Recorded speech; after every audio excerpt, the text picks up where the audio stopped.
The gentleman from New York, Mr. Jeffries. The gentleman from New York, Mr. Sean Patrick Maloney. The gentlewoman from Ohio, Ms. Capter. The gentlewoman from Delaware, Ms. Blunt Rochester. The gentleman from California, Mr. McCarthy. The gentleman from Louisiana, Mr. Scalise. The gentlewoman from New York, Ms. Stefanik. The gentleman from Louisiana, Mr. Mike Johnson. The gentleman from Alabama, Mr. Palmer. The gentleman from Oklahoma, Mr. Cole. The gentlewoman from Indiana, Ms. Spartz.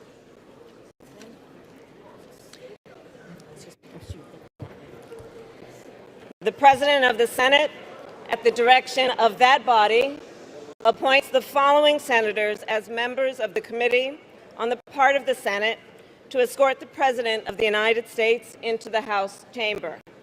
The Senator from New York, Mr. Schumer. The Senator from Vermont, Mr. Leahy. The Senator from Illinois, Mr. Durbin. The Senator from Michigan, Ms. Snapanow. The Senator from Minnesota, Ms. Klobuchar. The Senator from Wisconsin, Ms. Baldwin. The Senator from Kentucky, Mr. McConnell. The Senator from South Dakota, Mr. Thune. The Senator from Wyoming, Mr. Barrasso. The Senator from Iowa, Ms. Ernst. The Senator from Missouri, Mr. Blunt.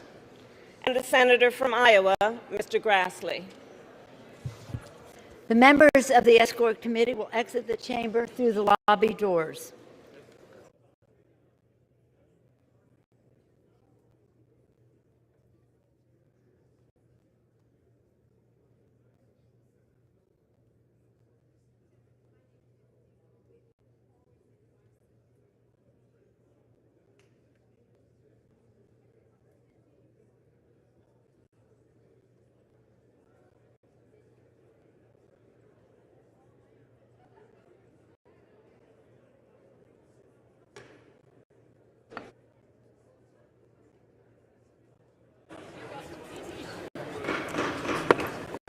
Madam Speaker, the Dean of the Diplomatic Corps.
Madam Speaker, the Chief Justice and Associate Justices of the Supreme Court.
Madam Speaker, the President's Cabinet.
President of the United States.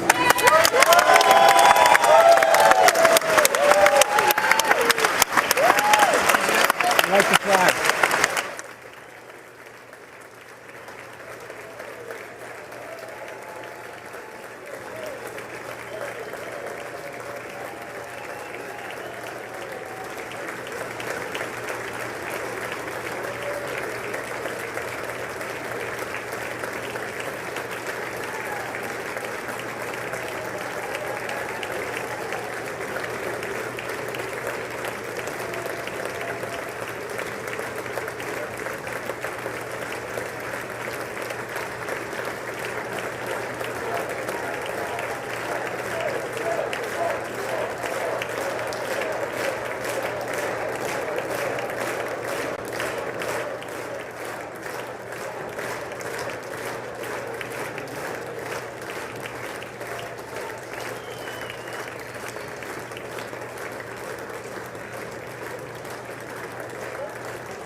Of the United States.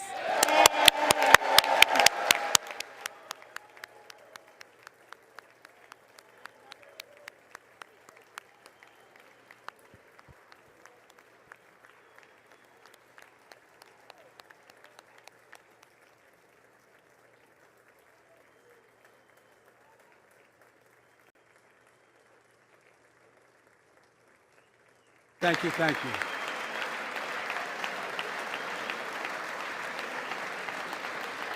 Thank you all very much. Thank you, General. Thank you. Thank you. Thank you all very, very much. Thank you. Please. Thank you so much. Madam Speaker, Madam Vice President, our First Lady and Second Gentleman, members of Congress and the Cabinet, Justices of the Supreme Court, my fellow Americans. Last year, COVID-19 kept us apart. This year, we're finally together again. Tonight,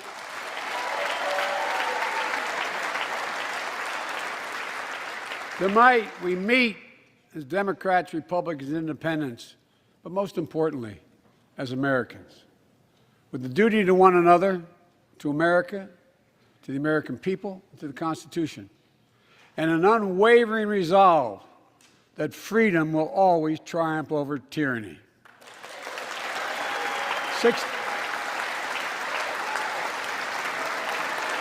Thank you.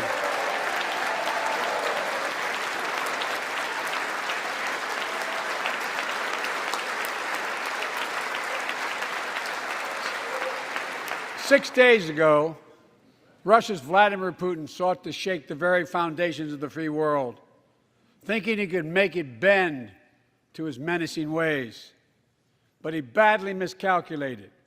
He thought he could roll into Ukraine and the world would roll over. Instead, he met with a wall of strength he never anticipated or imagined. He met the Ukrainian people.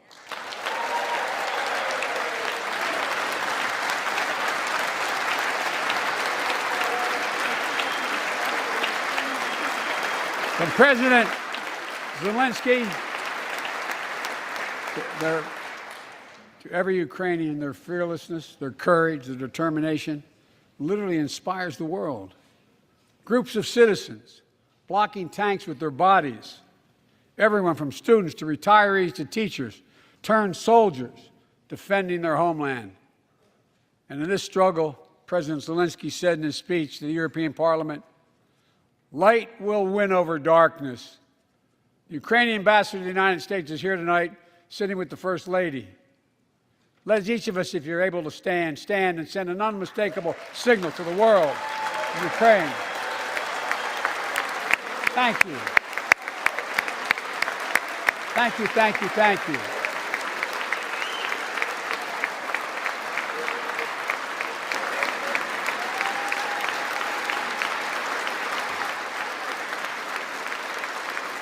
She's bright, she's strong, and she's resolved.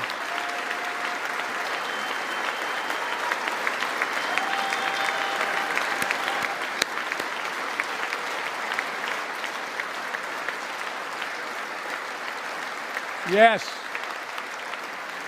we, the United States of America, stand with the Ukrainian people. Throughout our history, we've learned this lesson. When dictators do not pay a price for their aggression, they cause more chaos. They keep moving, and the cost, the threats to America and America to the world keeps rising. That's why the NATO alliance was created, to secure peace and stability in Europe after World War II. The United States is a member, along with 29 other nations. It matters. American diplomacy matters. American resolve matters. Putin's latest attack on Ukraine was premeditated and totally unprovoked. He rejected repeated efforts at diplomacy. He thought the West and NATO wouldn't respond. He thought he could divide us at home, in this chamber, in this nation. He thought he could divide us in Europe as well. But Putin was wrong. We are ready. We are united, and that's what we did. We stayed united. We prepared extensively and carefully. We spent months building coalitions of other freedom-loving nations in Europe and the Americas, from America to the Asian and African continents, to confront Putin. Like many of you, I spent countless hours unifying our European allies. We shared with the world in advance what we knew Putin was planning and precisely how he would try to falsify and justify his aggression. We countered Russia's lies with the truth. And now that he's acted, the free world is holding him accountable, along with 27 members of the European Union, including France, Germany, Italy, as well as countries like the United Kingdom, Canada, Japan, Korea, Australia, New Zealand, and many others, even Switzerland, are inflicting pain on Russia and supporting the people of Ukraine. Putin is now isolated from the world more than he has ever been. Together,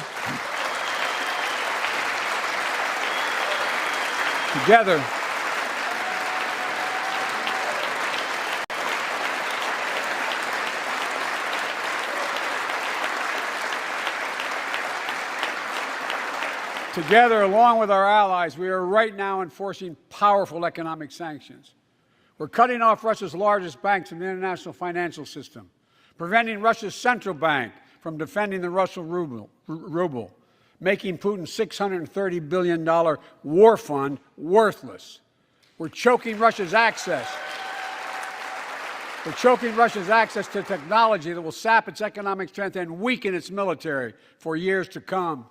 Tonight, I say to the Russian oligarchs and the corrupt leaders who bilked billions of dollars off this violent regime, no more.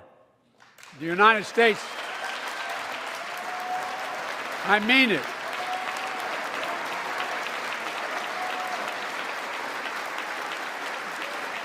The United States Department of Justice is assembling a dedicated task force to go after the crimes of the Russian oligarchs.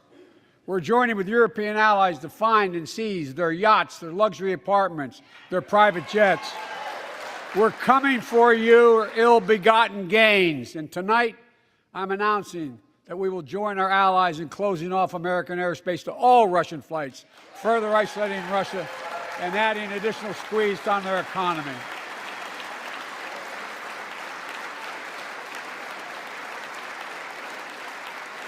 He has no idea what's coming.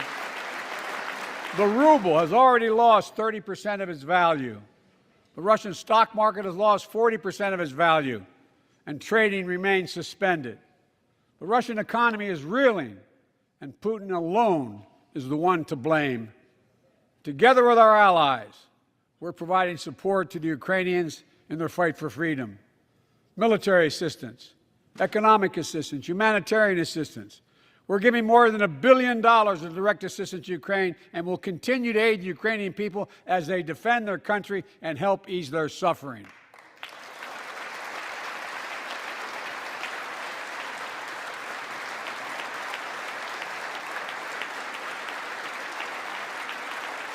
But let me be clear, our forces are not engaged and will not engage in the conflict with Russian forces in Ukraine.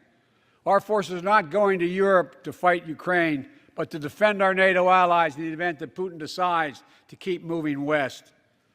For that purpose, we have mobilized American ground forces, air squadrons, ship deployments to protect NATO countries including Poland, Romania, Latvia, Lithuania, and Estonia.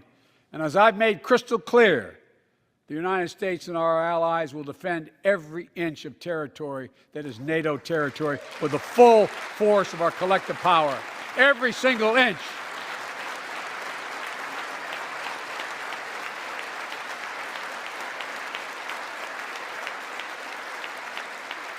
And we're clear-eyed.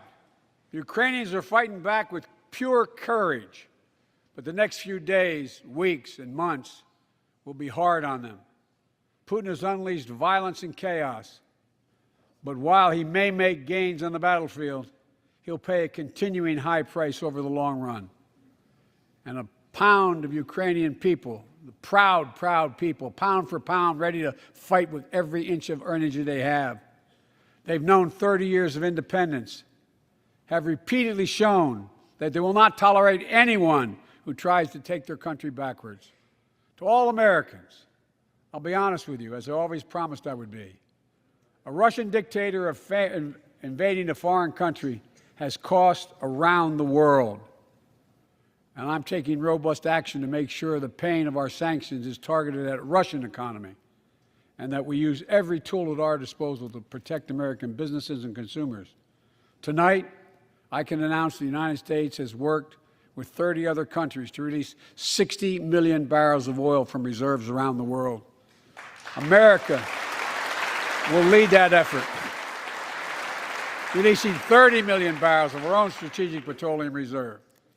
And we stand ready to do more if necessary, united with our allies. These steps will help blunt gas prices here at home, but I know news about what's happening can seem alarming to all Americans. But I want you to know, we're going to be okay. We're going to be okay. When the history of this era is written, Putin's war in Ukraine will have left Russia weaker and the rest of the world stronger. While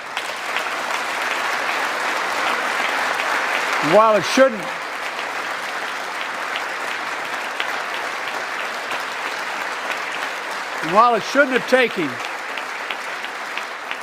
have taken something so terrible for people around the world to see what's at stake, now everyone sees it clearly.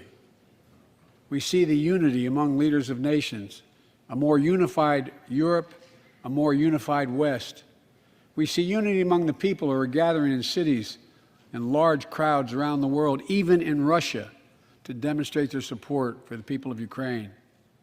In the battle between democracy and autocracies, democracies are rising to the moment, and the world is clearly choosing the side of peace and security. This is the real test, and it's going to take time. So let us continue to draw inspiration from the iron will of the Ukrainian people To our fellow Ukrainian Americans who forged the deep bond that connects our two nations, we stand with you. We stand with you. Putin may circle Kyiv with tanks, but he'll never gain the hearts and souls of the Iranian people.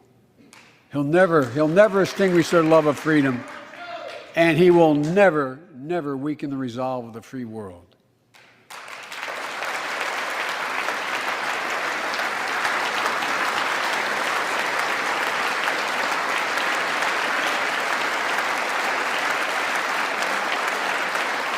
We meet tonight in an America that has lived through two of the hardest years this nation has ever faced.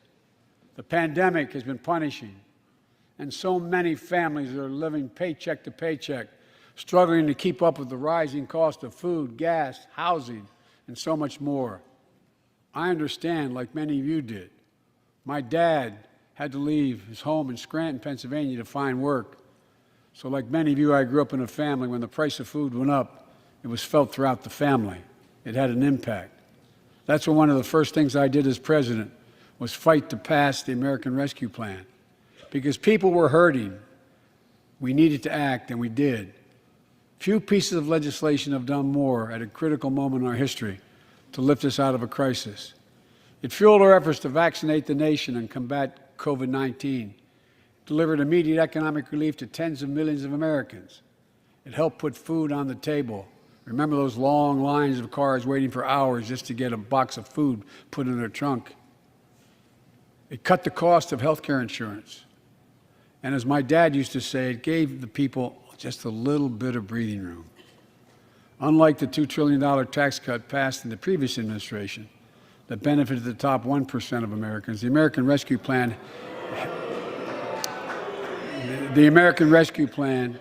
helped working people and left no one behind. Folks,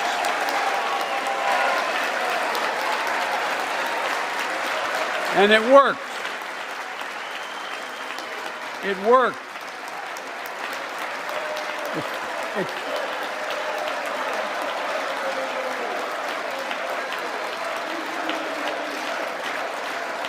It worked.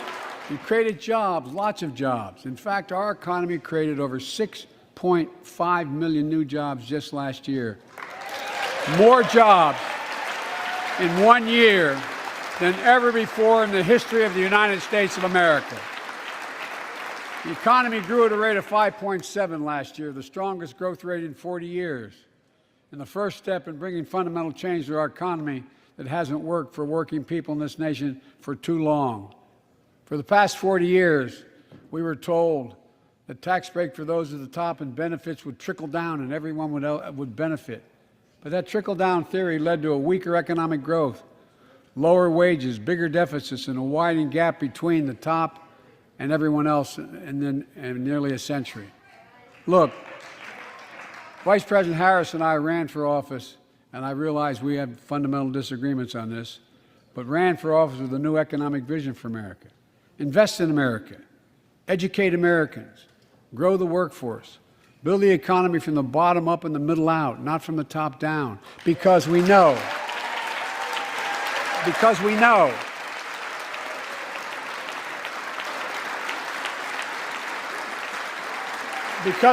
when the middle class grows, the poor will way up and the wealthy do very well. America used to have the best roads, bridges, and airports on earth, and now our infrastructure is ranked 13th in the world. We won't be able to compete for the jobs of the 21st century if we don't fix it. That's why it was so important to pass the bipartisan infrastructure law.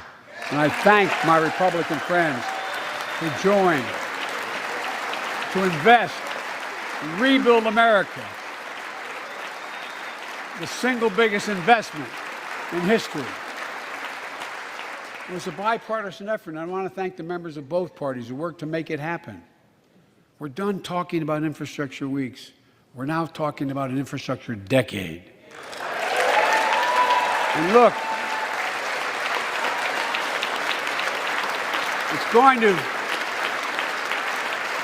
to transform America, to put us on a path to win the economic competition of the 21st century. that we face with the rest of the world, particularly China. I've told Xi Jinping it's never been a good bet to bet against the American people. We'll create good jobs for millions of Americans, modernizing roads, airports, ports, waterways, all across America. And we'll do it to withstand the devastating effects of climate change and promote environmental justice. We'll build a national network of 500,000 electric vehicle charging stations. Begin to replace the poisonous lead pipes so every child, every American has clean water to drink at home and at school. We're going to provide affordable, high-speed internet for every American, rural, suburban, urban, and tribal communities. 4,000 projects have already been announced. Many of you have announced them in your districts. And tonight, I'm announcing that this year, we will start fixing over 65,000 miles of highway and 1,500 bridges in disrepair. And folks,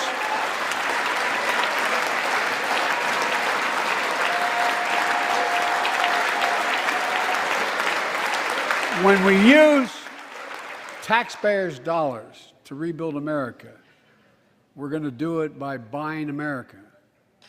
Buy American products. Support American jobs. The federal government spends about $600 billion a year to keep this country safe and secure.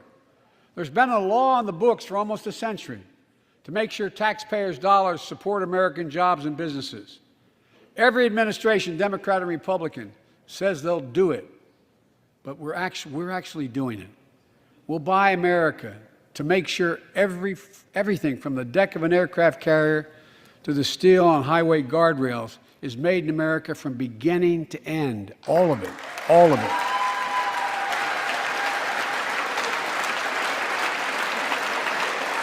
But folks,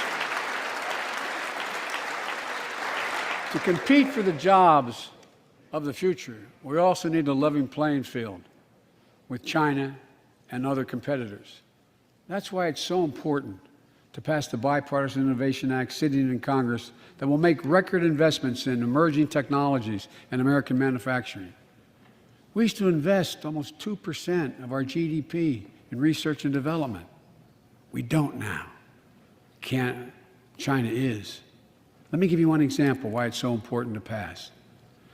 If you travel 20 miles east of Columbus, Ohio, you'll find 1,000 empty acres of land. It won't look like much, but if you stop and look closely, you'll see a field of dreams, the ground on which America's future will be built. That's where Intel, the American company that helped build Silicon Valley, is going to build a $20 billion semiconductor megasite, up to 8 state-of-the-art factories in one place, 10,000 new jobs. And in those factories, the average job about $135,000 a year.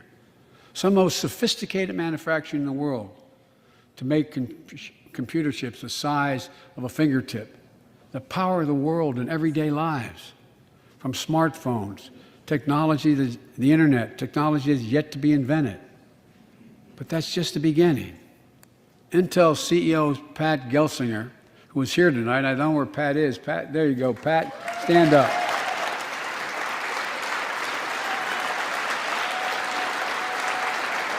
Pat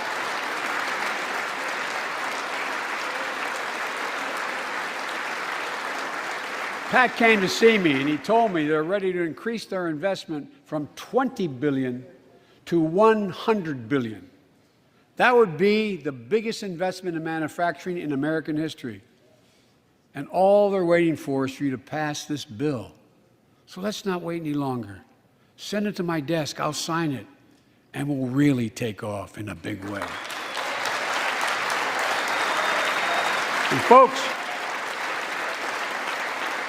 Intel is not alone. There's something happening in America. Just look around and you'll see an amazing story. The rebirth of pride that comes from stamping products made in America. The revitalization of American manufacturing. Companies are choosing to build new factories here when just a few years ago they would have gone overseas. That's what's happening.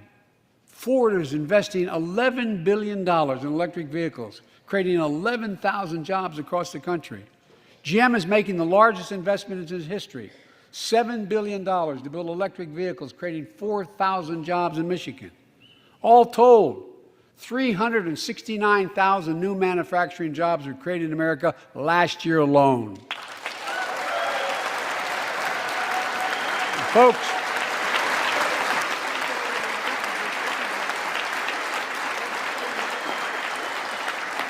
powered by people I've met like JoJo Burgess from generations of union steelworkers in Pittsburgh, who's here with us tonight. Where are you, JoJo? There you go. Thanks, buddy. As Ohio Senator Sherrod Brown says,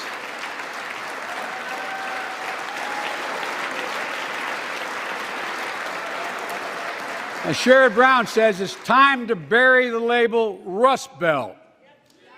It's time to see what used to be called the Rust Belt become the home of a significant resurgence of manufacturing. And with all the bright spots in our economy, record job growth, higher wages, too many families are struggling to keep up with their bills. Inflation is robbing them of gains they thought otherwise they would be able to feel. I get it. That's why my top priority is getting prices under control. Look, our economy roared back faster than almost anyone predicted, but the pandemic meant that businesses had a hard time hiring enough people because of the pandemic to keep up production in their factories. So you didn't have people making those beams that went into buildings because they were out. The factory was closed. The panic also disrupted the global supply chain. Factories close. When that happens, it takes longer to make goods and get them to the warehouses, to the stores, and prices go up. Look at cars last year. 1/3 of all the inflation was because of automobile sales. There weren't enough semiconductors to make all the cars that people wanted to buy. And guess what? Prices of automobiles went way up, especially used vehicles as well. And so we have a choice. One way to fight inflation is to drive down wages and make Americans poorer. I think I have a better idea to fight inflation. Lower your costs, not your wages. And folks,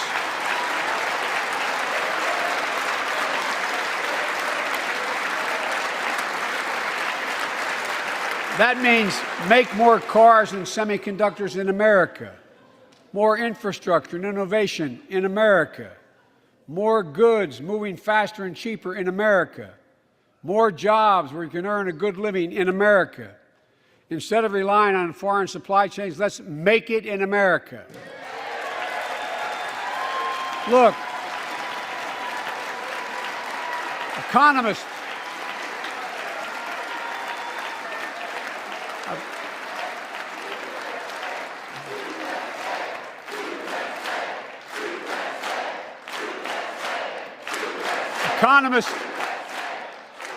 call this increasing the productive capacity of our economy. I call it building a better America. My plan to fight inflation will lower your costs and lower the deficit. 17 Nobel laureates in economics said my plan will ease long-term inflationary pressures. Top business leaders, and I believe most Americans, support the plan. And here's the plan. First, cut the cost of prescription drugs. We pay more for the same drug produced by the same company in America than any other country in the world.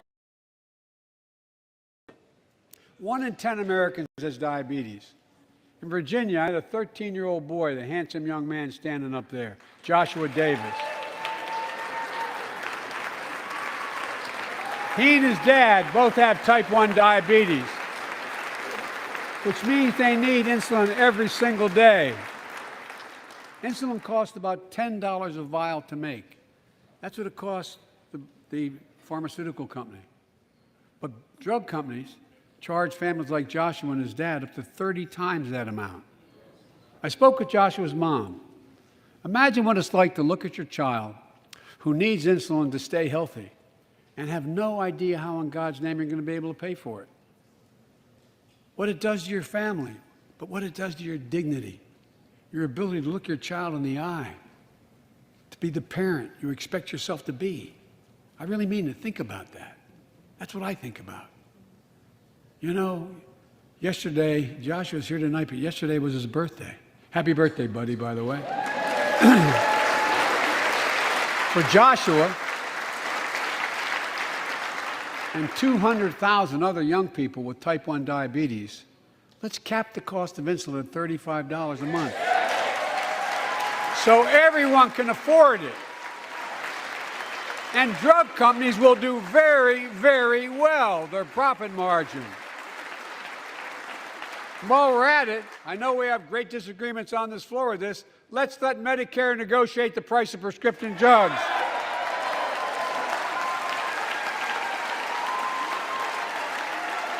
They already set the price for VA drugs.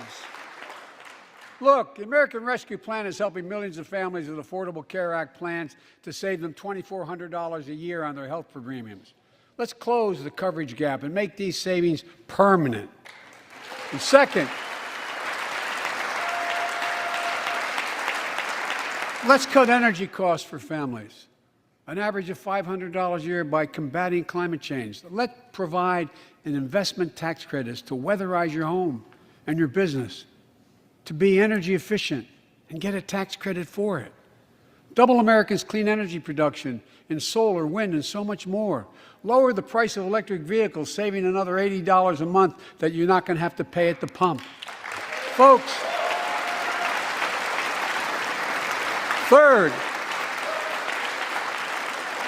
the third thing we can do to change the standard of living for hardworking folks is cut the cost of child care. Cut the cost of child care. Folks, if you live in a major city in America, you pay up to $14,000 a year for child care per child. I was a single dad for 5 years, raising 2 kids. I had a lot of help, though. I had a mom, a dad, a brother, and a sister that really helped. But middle class and working folks shouldn't have to pay more than 7% of their income to care for the young children. My plan would cut the cost of child care in half for most families and help parents, including millions of women who left the workforce during the pandemic because they couldn't afford child care, to be able to get back to work, generating economic growth. But my plan doesn't stop there. It also includes home and long-term care, more affordable housing, pre-K for 3- and 4-year-olds. All these will lower costs to families. And under my plan, nobody, let me say this again, nobody earning less than $400,000 a year will pay an additional penny in new taxes. Not a single penny.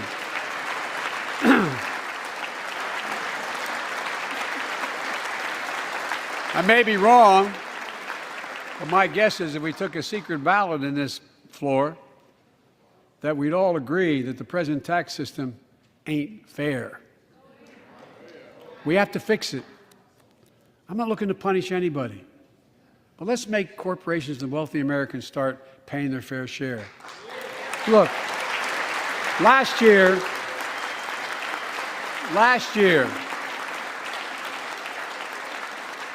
and like Chris Coons and Tom Carper and my distinguished Congresswoman, we come from the land of corporate America. There are more corporations incorporated in America than every other state in America combined. And I still won 36 years in a row. The point is, even they understand they should pay just a fair share.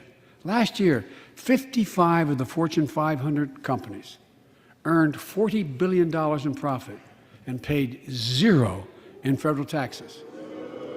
Now look, it's not fair. That's why I proposed a 15% minimum tax rate for corporations. We've got And that's why in the G7 and other meetings overseas, we're able to put together, I was able to be somewhat helpful, 130 countries to agree on a global minimum tax rate. So companies can't get out of paying their taxes at home by shipping jobs and factories overseas. It'll raise billions of dollars. That's why I propose closing loopholes for the very wealthy who pay a lower tax rate than a teacher and a firefighter. So that's my plan, but we'll go in more detail later. We will grow the economy, lower the cost of families. So what are we waiting for?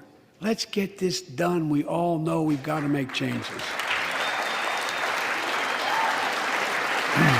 Folks,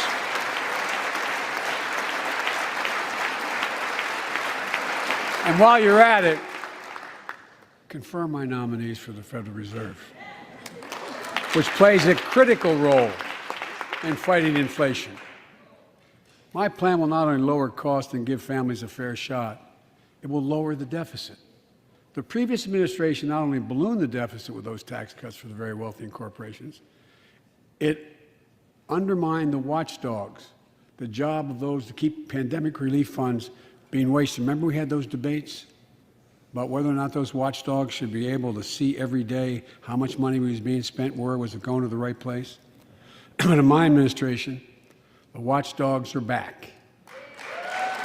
And we're going to go after the criminals who stole billions of relief money meant for small business and millions of Americans. Tonight, I'm announcing that the Justice Department will soon name a chief prosecutor for pandemic fraud.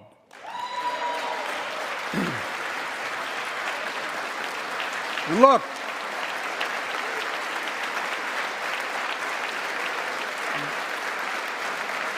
I think we all agree, thank you. By the end of this year, the deficit will be down to less than half of what it was before I took office. The only president ever to cut the deficit by more than $1 trillion in a single year. Lowering your cost also meant demanding more competition. I'm a capitalist, but capitalism without competition is not capitalism. Capitalism without competition is exploitation. It drives up profits. And corporations have to compete. Their profits go up and your prices go up when they don't have to compete. Small businesses and family farmers and ranchers, I need not tell some of my Republican friends from those states. Guess what? You got 4 basic meat packing facilities. That's it. You play with them or you don't get to play at all. And you pay a hell of a lot more. A hell of a lot more because there's only 4. See what's happening with ocean carriers moving goods in and out of America. During the pandemic, about half a dozen or less foreign-owned companies raised prices by as much as 1,000% and made record profits. Tonight, I'm announcing a crackdown on those companies overcharging American businesses and consumers. And folks,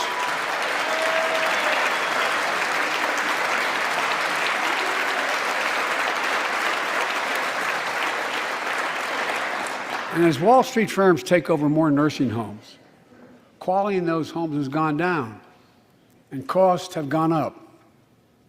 That ends on my watch. Medicare is going to set higher standards for nursing homes and make sure your loved ones get the care they deserve and that they inspect and they will look at closely. We're also going to cut costs to keep the economy going strong and giving workers a fair shot, provide more training and apprenticeships, hire them based on skills, not just their degrees. Let's pass the Paycheck Fairness Act and paid leave. Raise the minimum wage to $15 an hour and extend the child tax credit so no one has to raise a family in poverty. Let's increase Pell Grants, increase our historic support for HBCUs, and invest in what Jill, our First Lady who teaches full-time, calls America's best-kept secret, community colleges. Look, let's pass the PRO Act. When a majority of workers want to form a union, they shouldn't be able to be stopped. When we invest in our workers and we build an economy from the bottom up and the middle out together, we can do something we haven't done in a long time. Build a better America. For more than 2 years, COVID has impacted every decision in our lives and the life of this nation. And I know you're tired, frustrated, and exhausted. That doesn't even count the close to 1 million people who sit at a dining room table or a kitchen table and look at an empty chair because they lost somebody. But I also know this, because of the progress we've made, because of your resilience and the tools that we have been provided by this Congress, tonight I can say we're moving forward safely back to more normal routines. We've reached a new moment in the fight against COVID-19, where severe cases are down to a level not seen since July of last year. Just a few days ago, the Center for Disease Control and Prevention issued a new mask guidelines. Under the new guidelines, most Americans and most of the country can now go mask-free. And based on projections, more of the country will reach a point across the next couple of weeks. And thanks to the progress we've made in the past year, COVID-19 no longer need control our lives. I know some are talking about living with COVID-19, but tonight I say that we never will just accept living with COVID-19. We'll continue to combat the virus as we do other diseases. And because this virus mutates and spreads, we have to stay on guard. And here are 4 common sense steps as we move forward safely, in my view. First, stay protected with vaccines and treatments.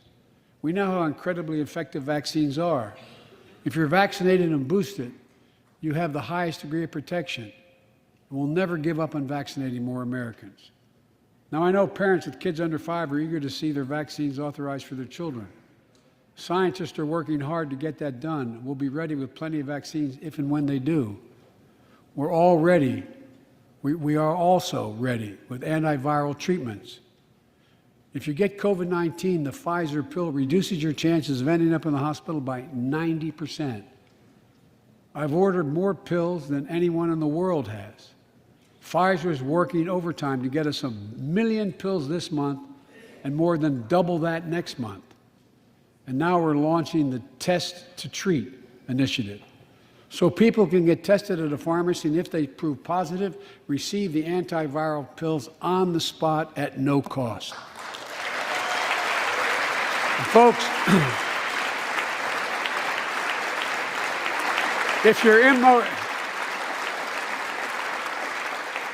immunocompromised or have some other vulnerability, we have treatments and free high-quality masks. We're leaving no one behind or ignoring anyone's needs as we move forward. On testing, we've made hundreds of millions of tests available, and you can order them for free to your doorstep. And we've already ordered free tests. If you already ordered free tests tonight, I'm announcing you can order another group of tests. Go to covidtest.gov starting next week, and you can get more tests. Second, we must prepare for new variants. Over the past, we've gotten much better at detecting new variants. If necessary, we'll be able to develop new vaccines within 100 days instead of maybe months or years. And if Congress provides the funds we need, we'll have new stockpiles of tests, masks, pills ready if needed. I can't promise a new variant won't come, but I can promise you we'll do everything within our power to be ready if it does. Third,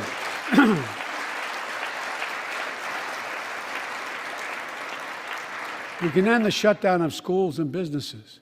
We have the tools we need. It's time for America to get back to work and fill our great downtowns again with people. People working from home can feel safe and begin to return to their offices. We're doing that here in the federal government. The vast majority of federal workers will once again work in person. Our schools are open. Let's keep it that way. Our kids need to be in school.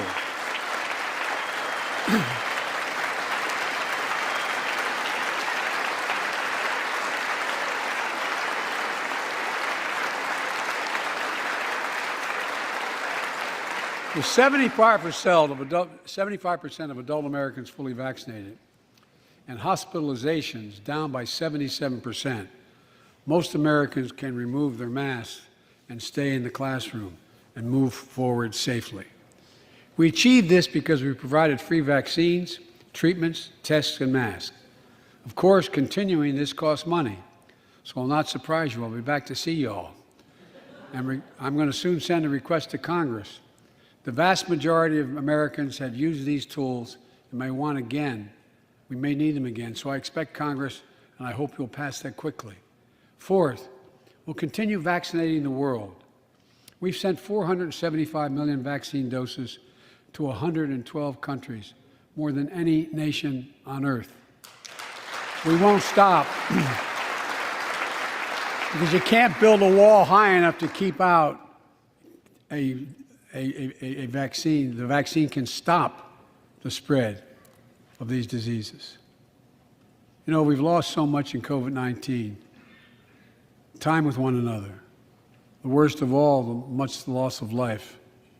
Let's use this moment to reset. So stop looking at COVID as a partisan dividing line.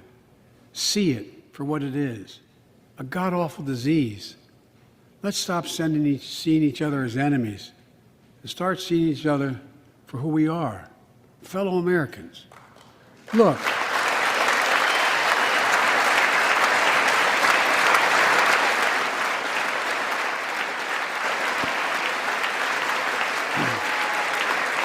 we can't change how divided we've been. It was a long time in coming. But we can change how to move forward on COVID-19 and other issues that we must face together. I recently visited New York City Police Department days after the funerals of Officer Wilbur Mora and his partner, Officer Jason Rivera. They were responding to a 9/11 call when a man shot and killed them with a stolen gun. Officer Moore was 27 years old. Officer Rivera was 22 years old. Both Dominican Americans who grew up in the same streets that they later chose to patrol as police officers. I spoke with their families, and I told them that we were forever in debt for their sacrifices and will carry on their mission to restore the trust and safety of every community deserves. Like some of you that have been around for a while, I've worked with you on these issues for a long time. I know what works. Investigating crime prevention and community policing, cops who walk the beat, who know the neighborhood, and who can restore trust and safety. Let's not abandon our streets or choose between safety and equal justice. Let's come together and protect our communities, restore trust, and hold law enforcement accountable. That's why the Justice Department has required body cameras, banned chokeholds, and restricted no-knock warrants for its officers. That's why the American Rescue Plan that you all provided $350 billion that cities, states, and counties can use to hire more police, invest in more proven strategies.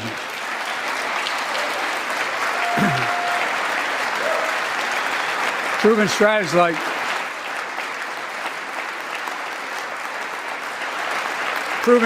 like community violence interruption, trusted messengers, breaking the cycle of violence and trauma, and giving young people some hope. We should all agree the answer is not to defund the police. It's to fund the police. Fund them. Fund them.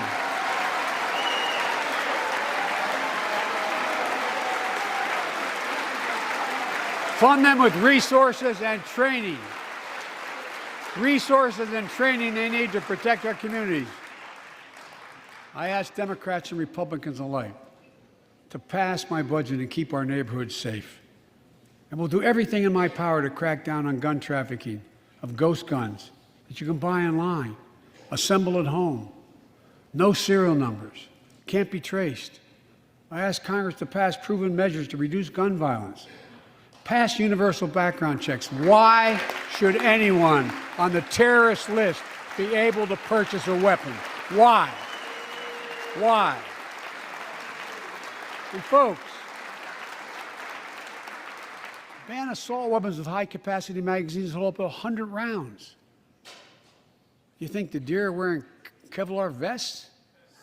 Look, repeal the liability shield. It makes gun manufacturers the only industry in America that can't be sued. The only one.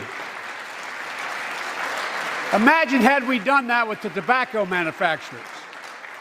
These laws don't infringe on the Second Amendment. They save lives. The most fundamental right in America is the right to vote and have it counted. And look, It's under assault. In state after state, new laws have been passed, not only to suppress the vote, we've been there before, but to subvert the entire election. You can't let this happen. Tonight I call on the Senate to pass the Freedom to Vote Act, pass the John Lewis Act, Voting Rights Act. And while you're at it, pass the Disclose Act so Americans know who's funding our elections. Look, tonight, I'd like to honor someone who dedicated his life to serve this country. Justice Breyer, an Army veteran, constitutional scholar, retiring Justice of the United States Supreme Court. Justice Breyer, thank you for your service. Thank you, thank you, thank you. I mean it. Get up, stand, let them see you. Thank you.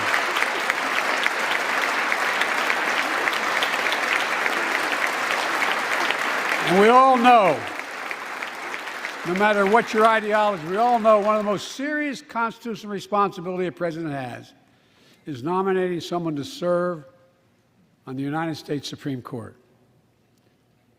As I did 4 days ago, I've nominated the Circuit Court of Appeals, Ketanji Brown Jackson, one of our nation's top legal minds, who continue in Justice Breyer's legacy of excellence.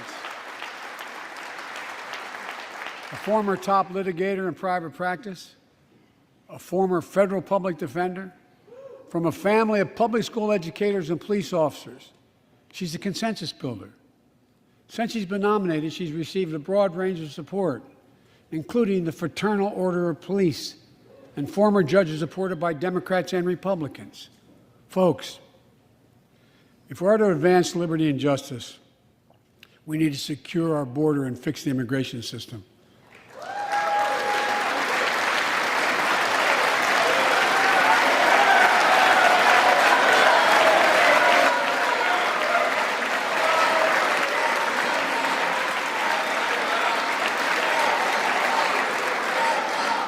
And as you might guess, I think we can do both.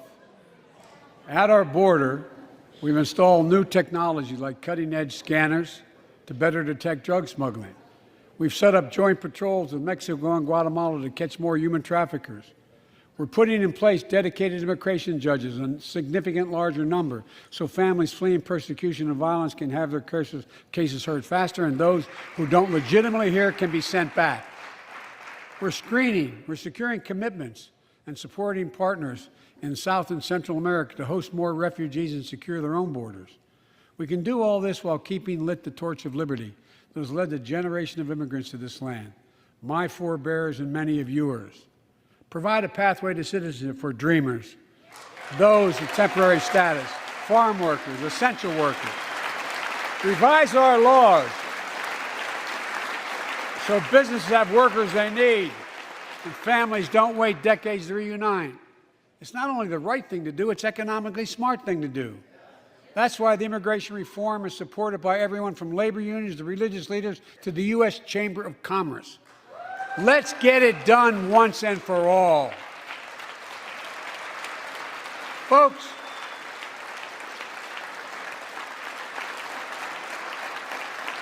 advancing liberty and justice also requires protecting the rights of women.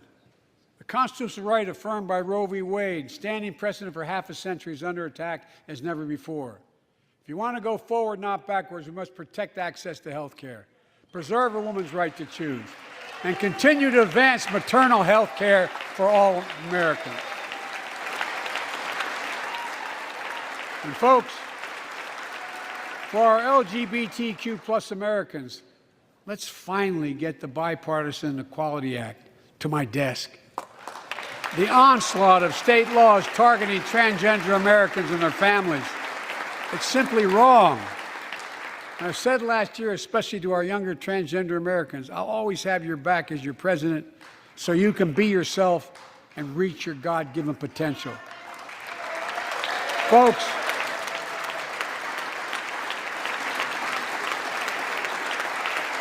as I've just demonstrated, while it often appears we do not agree, and that We do agree on a lot more things than we acknowledge. I signed 80 bipartisan bills into law last year, from preventing government shutdowns, to protecting Asian Americans from still too common hate crimes, to reforming military justice, and will soon be strengthening the Violence Against Women Act that I first wrote 3 decades ago. And it's important. It's important for us to show the nation we can come together and do big things. So tonight I'm offering a unity agenda for the nation. 4 big things we can do together, in my view. First, beat the opioid epidemic. There's so much we can do.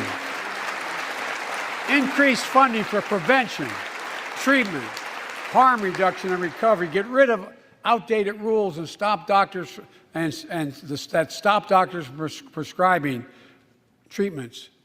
Stop the flow of illicit drugs by working with state and local law enforcement to go after the traffickers. And if you're suffering from addiction, you should know you're not alone.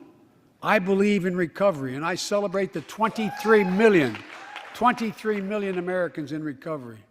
Second, let's take on mental health, especially among our children whose lives and education have been turned upside down.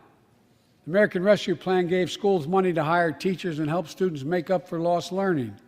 I urge every parent to make sure your school does just that. They have the money. We can all play a part. Sign up to be a tutor or a mentor. Children were also struggling before the pandemic: bullying, violence, trauma, and the harms of social media. As Frances Haugen, who is here tonight with us, has shown, we must hold social media platforms accountable for the national experiment they're conducting on our children for profit.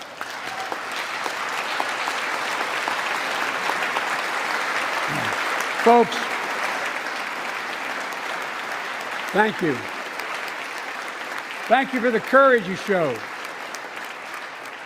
It's time to strengthen privacy protections, ban targeted advertising to children, demand tech companies stop collecting personal data on our children, and let's get all Americans the mental health services they need. More people can turn for help and full parity between physical and mental health care if we treat it that way in our insurance. Look,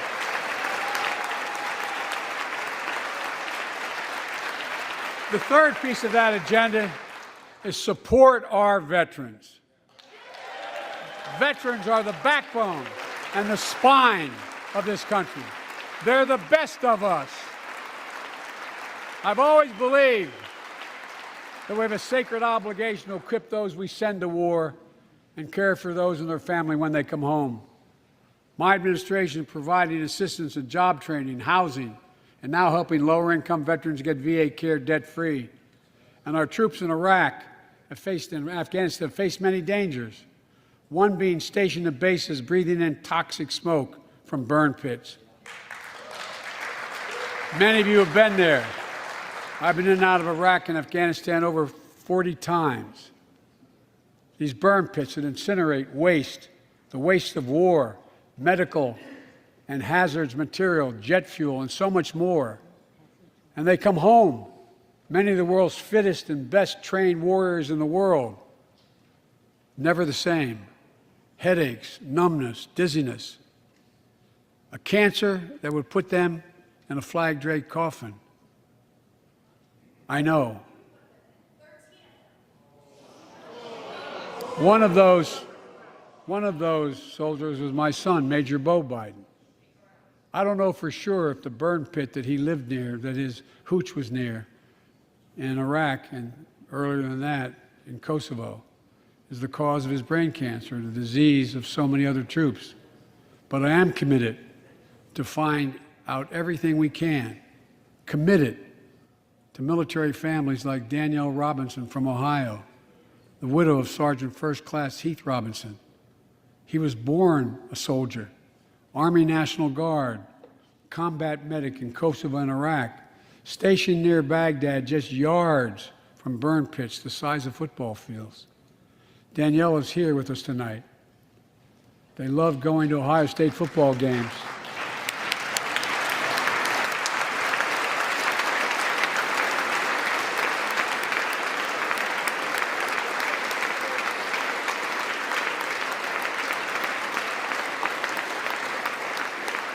And they love building Legos with their daughter. But cancer from prolonged exposure to burn pits ravaged Heath's lungs and body. Danielle says Heath was a fighter to the very end. He didn't know how to stop fighting, and neither did she. Through her pain, she found purpose to demand that we do better. Tonight, Danielle, we are going to do better. The VA is pioneering new ways of linking toxic exposure to disease, already helping more veterans get benefits. And tonight, I'm announcing we're expanding eligibility to veterans suffering from 9 respiratory cancers. I'm also calling on Congress to pass a law to make sure veterans devastated by toxic exposure in Iraq and Afghanistan finally get the benefits and the comprehensive health care they deserve.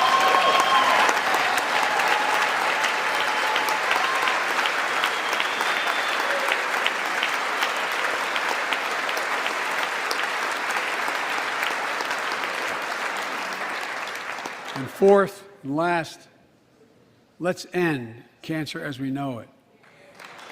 This is personal.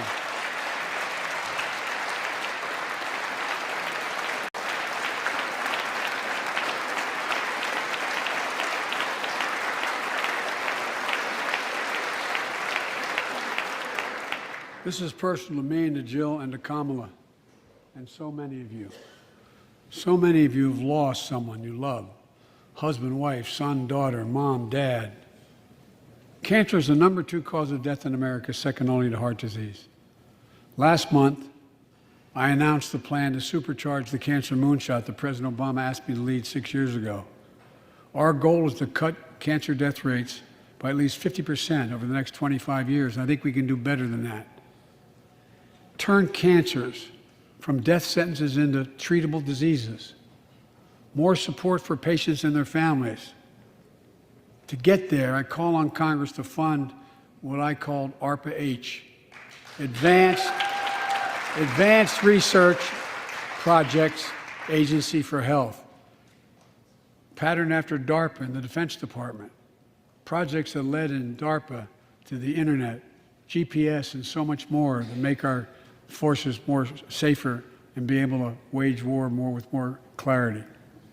ARPA will have a singular purpose: to drive breakthroughs in cancer, Alzheimer's and diabetes, and more. A unity agenda for the nation. We can do these things. It's within our power, and I don't see a partisan edge to any one of those 4 things. My fellow Americans, tonight, we've gathered in this sacred space, the citadel of democracy, in this Capitol. Generation after generation of Americans have debated great questions, amid great strife, and have done great things. We fought for freedom, expanded liberty, debated totalitarianism and terror. We built the strongest, freest, and most prosperous nation the world has ever known. Now is the hour, our moment of responsibility, our test of resolve and conscience, of history itself. It is in this moment that our character of this generation is formed. Our purpose is found. Our future is forged. Well, I know this nation. We'll meet the test, protect freedom and liberty, expand fairness and opportunity, and we will save democracy. As hard as those times have been, I'm more optimistic about America today than I've been my whole life, because I see the future that's within our grasp, because I know there's simply nothing beyond our capacity. We're the only nation on earth that has always turned every crisis we've faced into an opportunity. The only nation that can be defined by a single word: possibilities. So on this night, on our 245th year as a nation, I've come to report on the state of the nation, the State of the Union. And my report is this: the State of the Union is strong because you, the American people, are strong. We are stronger today. We are stronger today than we were a year ago. And we'll be stronger a year from now than we are today. This is our moment to meet and overcome the challenges of our time. And we will, as one people, one America, the United States of America. God bless you all, and may God protect our troops. Thank you. Go get him.